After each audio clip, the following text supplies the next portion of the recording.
আসসালামু আলাইকুম জান পাখি, ওয়ালাইকুম আসসালাম। কেমন আছেন? তো কি ডিনার করছেন? হুম, কি দিয়ে দেখাও আজকের কি কি দিয়ে ডিনার করছো? হচ্ছে পাকিস্তানি কাবলি ছোলা। আচ্ছা, যাই হোক, এখানে হচ্ছে কাবুলি ছোলা আছে। তারপর ওই জায়গায় কি, এটা হচ্ছে ডাল মাখা। এটা হচ্ছে, দাঁড়াও থাম্বনেল নেই, এটা হচ্ছে মিক্সড ডাল একদম। এখানে হচ্ছে মুগ ডাল আছে, মসুর, খেসারি, তারপর হচ্ছে বুটের ডাল, সবই আছে। আর মাঝখানে এটা কি জান? এটা হচ্ছে সয়া। এটা হচ্ছে সয়া ভুনা করা, মানে সয়া চাঙ্ক ভুনা করছি। আর রাইসটা হচ্ছে এগ ফ্রাইড রাইস, তাই না? এগ ঘি ফ্রাইড, দিয়ে, তেল দিয়ে না। হ্যাঁ, ঘি দিয়ে এগ ফ্রাইড রাইস। তো এই হচ্ছে আজকের আয়োজন।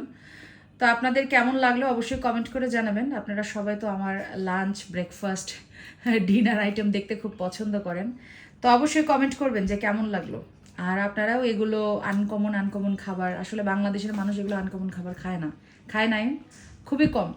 তো আমরা যেহেতু ডায়েট করি, আমাদের এরকম আনকমন খাবার খেতে হয়। তো আপনারা কারা কারা খান এরকম খাবার অবশ্যই কমেন্ট করে জানাবেন।